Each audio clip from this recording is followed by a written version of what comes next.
শ্রমিক বিরোধী 4টি শ্রম আইন বাতিল করার আহ্বানে আগামী 20 মে সারা দেশব্যাপী যে সাধারণ ধর্মঘটের ডাক দিয়েছে তার সমর্থনে রবিবার এই ধর্মঘটের সমর্থনে পরিবহন শ্রমিকদের গণ কনভেনশন অনুষ্ঠিত হয় সিআইটিইউ সদর দফতরে। এই কনভেনশন থেকে পরিবহন শ্রমিকরা আওয়াজ তুলে সড়ক পরিবহন শ্রমিকদের জন্য সামাজিক সুরক্ষা আইন প্রণয়ন করতে হবে, ভারতীয় ন্যায় সংহিতার 106-এর 1 এবং 106-এর 2 ধারা বাতিল করতে হবে, মোটর ভেহিকেল আইন 2019 সংশোধনী বাতিল করতে হবে, ত্রিপুরা পরিবহন শিল্পে তোলাবাজি বন্ধ করার দাবি সহ পরিবহন শিল্পকে রক্ষা করতে হবে।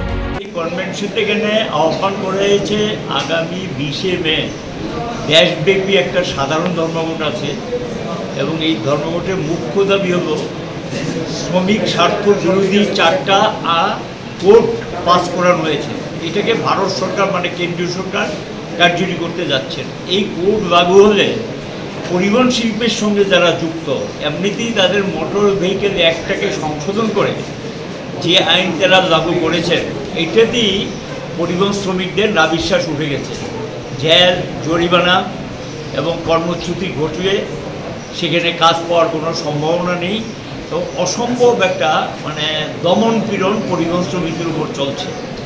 All India road transport workers federation 10টি ট্রেড ইউনিয়ন যে সারা দেশব্যাপী ধর্মঘট আহ্বান করেছে এটাকে তারা সমর্থন জানিয়েছেন এবং এই ধর্মঘটে সারা দেশে পরিবহন শ্রমিকরা এই ধর্মঘটে অংশগ্রহণ করবে।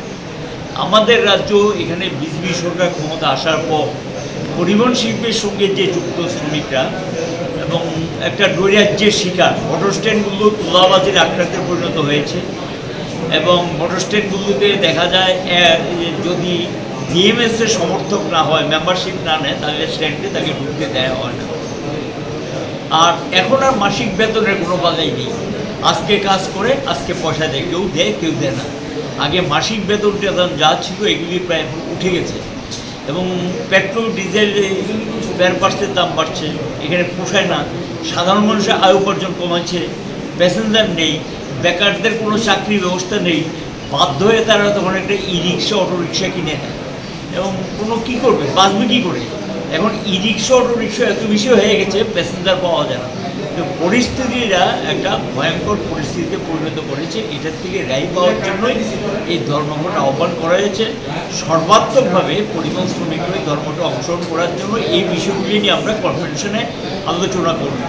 তাছাড়া কেন্দ্রীয় সরকারের যে জনবিরোধী নীতি, যে ইউনিয়ন করা যাবে না, সংগঠিত হওয়া যাবে না, প্রতিবাদ করা যাবে না, প্রতিবাদ করলে অ্যারেস্ট করা হবে এবং বিভিন্ন আইন প্রয়োগ করা হবে, এগুলো নিয়েও কিন্তু এই শ্রমিকদের মধ্যে একটা ব্যাপক অসন্তোষ তৈরি হয়েছে।